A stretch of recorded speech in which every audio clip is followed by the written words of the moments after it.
Hello everyone, સ્વાગત છે તમારું ચેનલમાં। આજે આપણે બનાવીશું વેજ પીઝા। નાના બાળકોથી લઈને મોટાને ખૂબ જ ભાવતા હોય છે। જો તમે ચેનલ પર નવા હોય અને હજુ સુધીમાં ચેનલને સબસ્ક્રાઈબ ન કરી હોય તો સબસ્ક્રાઈબ કરવાનું ના ભૂલતા।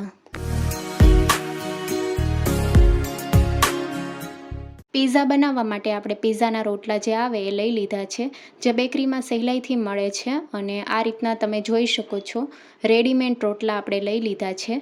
હવે ટોપિંગ માટે આપણે વેજીટેબલમાં કેપ્સિકમને આ રીતે પીસમાં કટિંગ કરી લીધું છે, સાથે ડુંગળી પણ એ સાઇઝની આપણે કટિંગ કરી લીધી છે, અને ટમેટાને પણ કટિંગ કરી લીધા છે। ટમેટામાં બિયાનો ભાગ નથી લેવાનો। જો ટમેટા તમારે ન ઉમેરવા હોય તો તમે સ્કીપ પણ કરી શકો છો। સાથે મોઝરેલા ચીઝ લીધું છે। તમે મોઝરેલા ચીઝની જગ્યાએ પ્રોસેસ ચીઝ પણ વાપરી શકો છો। 1 ચમચી જેટલો ઓરેગેનો, સાથે 1 ચમચી જેટલા ચીલી ફ્લેક્સ અને પીઝા ટોપિંગ લીધું છે। વેજીટેબલને આપણે હલકા સાતળી લેવાના છે। પેનમાં 1 ચમચી જેટલું તેલ ઉમેરશું। તેલ વધારે નથી ઉમેરવાનું, 1 ચમચી જેટલું જ આપણે ઉમેરવાનું છે। હવે કેપ્સિકમ, ડુંગળી અને ટમેટાને આપણે હલકા સાતળી લઈશું। સ્વાદ પ્રમાણે મીઠું ઉમેરશું અને મીડિયમ ગેસની ફ્લેમ ઉપર આપણે સાતળવાના છે। ઓવરકુક નથી કરવાના, હલકો ક્રન્ચી ટેસ્ટ આવે એ માટે આપણે સાતળી લઈશું। તો બહુ વધારે વાર નથી લાગતી, 1 થી 2 મિનિટ માટે આપણે સાતળી લઈશું। શાકભાજીનો કલર ચેન્જ નથી કરવાનો, હલકા સાતળવાના છે। અને જો તમે પીઝાનો રોટલો ઘરે બનાવતા હોય તો શાકભાજી તમારે આ રીતે સાતળીને નથી લેવાના, પણ આપણે રેડીમેડ બેઝમાંથી બનાવીએ છીએ એટલે શાકભાજીને હલકા સાતળી લેવાના, જેથી ક્રન્ચી ટેસ્ટ આવે છે। તો શાકભાજી આપણા સતળાઈ ગયા છે અને ગેસની ફ્લેમ બંધ કરી દઈશું। હવે પીઝાને બેક કરવા માટે આ રીતની સ્ટીલની પ્લેટ લીધી છે। થોડું તેલ ઉમેરીને આપણે ગ્રીસ કરી લઈશું। પ્લેટ ઉપર તમે બટર પેપર રાખવું હોય તો બટર પેપર પણ રાખી શકો છો। હવે પીઝાનો રોટલો આપણે પ્લેટ ઉપર મૂકી દઈશું। હવે પીઝાના રોટલા ઉપર આપણે 1 ચમચી જેટલું પીઝા ટોપિંગ ઉમેરશું। જો તમારી પાસે ન હોય તો તમે પીઝા સોસ પણ ઉમેરી શકો છો, અથવા એ પણ ન હોય તો તમે કેચઅપ સાથે રેડ ચીલી સોસ ઉમેરીને મિક્સ કરી શકો છો। તમે પીઝાના રોટલા ઉપર માયોનીઝ પણ લગાવી શકો છો। મેં અહીંયા ખાલી પીઝા ટોપિંગ જ ઉમેર્યું છે। ટોપિંગને આપણે સ્પ્રેડ કરી લીધું છે। હવે મોઝરેલા ચીઝ ઉમેરશું। તમે મોઝરેલા ચીઝની જગ્યાએ પ્રોસેસ ચીઝ પણ ઉમેરી શકો છો। ચીઝ તમે ઓછું વધારે કરી શકો છો। મેં થોડું વધારે જ ઉમેર્યું છે, આપણે એકદમ ચીઝથી ભરપૂર પીઝા બનાવવાના છીએ। ચીઝ ઉમેરી દીધું છે। હવે વેજીટેબલમાં આપણે કેપ્સિકમ ઉમેરશું, તો આ રીતે કેપ્સિકમ ઉમેરી દઈશું। પછી આપણે ડુંગળી અને ટમેટાં ઉમેરવાના છે। તો ગાર્નિશિંગ તમારે જે રીતે કરવું હોય એ રીતે તમે કરી શકો છો।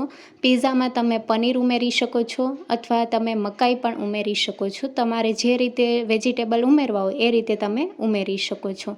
તો આપણે કેપ્સિકમ અને ડુંગળી તમે જોઈ શકો છો આ રીતે આપણે ઉમેરી દીધા છે, અને વચ્ચે આપણે ટમેટાં પણ ઉમેરી દઈશું। એકદમ બહાર મળે તેવા પીઝા દેખાય છે। હવે આપણે વચ્ચે ટમેટાના પીસ કર્યા છે એ ઉમેરી દઈશું, સાથે ફરી પાછું આપણે કેપ્સિકમ ઉમેરી દઈશું। પીઝામાં વેજીટેબલ આપણે સારી રીતે ઉમેરી દીધા છે। હવે ફરી પાછું આપણે મોઝરેલા ચીઝ ઉમેરશું। તો ચીઝનું પ્રમાણ આપણે વધારે રાખ્યું છે, તમે ઓછું લઈ શકો છો। સાથે પ્રોસેસ ચીઝ ઉમેરવું હોય તો તમે એ પણ ઉમેરી શકો છો। હવે ઉપરથી આપણે ચીલી ફ્લેક્સ અને ઓરેગેનો ઉમેરશું। જો તમારી પાસે ન હોય તો તમે સ્કીપ પણ કરી શકો છો, અથવા પીઝા સિઝનિંગ આવે એ પણ ઉમેરી શકો છો। પીઝાને આપણે કડાઈમાં બનાવવાના છીએ, તો કડાઈને આપણે ગરમ કરી લઈશું। તો કડાઈમાં આ રીતે આપણે મીઠું ઉમેર્યું છે, અને મીઠું આપણે આ રીતે ફેલાવી દઈશું। પીઝાને બેક કરવા માટે આપણે આ રીતનું સ્ટેન્ડ લીધું છે। તમારી પાસે આ રીતનું સ્ટેન્ડ ન હોય તો તમે વાટકી પણ લઈ શકો છો। હવે કડાઈને ઢાંકણ ઢાંકીને 5 મિનિટ માટે ગરમ થવા દઈશું, જેથી કડાઈ સારી રીતે ગરમ થઈ જશે। 5 મિનિટ જેવું થઈ ગયું છે, ઢાંકણ ખોલી લઈશું। કડાઈમાં સારી રીતે હીટ આવી ગઈ છે। હવે પીઝાની પ્લેટ આપણે મૂકશું। તો કડાઈ ગરમ છે એટલે હળવા હાથે આપણે પ્લેટ આ રીતે મૂકી દઈશું, અને ઢાંકણ ઢાંકીને ચીઝ મેલ્ટ થાય ત્યાં સુધી થવા દઈશું। એટલે 6 થી 7 મિનિટ માટે આપણે મીડિયમ ગેસની ફ્લેમ ઉપર થવા દઈશું। 5 મિનિટ જેવું થઈ ગયું છે, ઢાંકણ ખોલીને જોઈ લઈશું। ચીઝ સારી રીતે મેલ્ટ થઈ ગયું છે। જો આ સમયે ચીઝ મેલ્ટ ન થયું હોય તો હજી થોડી વાર માટે મીડિયમ ગેસની ફ્લેમ ઉપર થવા દેવાનું। પ્લેટને બહાર કાઢી લઈશું, અને હવે આપણે પીઝાને પીઝા કટરની મદદથી કટ કરી લઈશું। તો આ રીતે તમે જોઈ શકો છો, પીઝા કટરની મદદથી આપણે પીઝાના પીસ કરી લઈશું।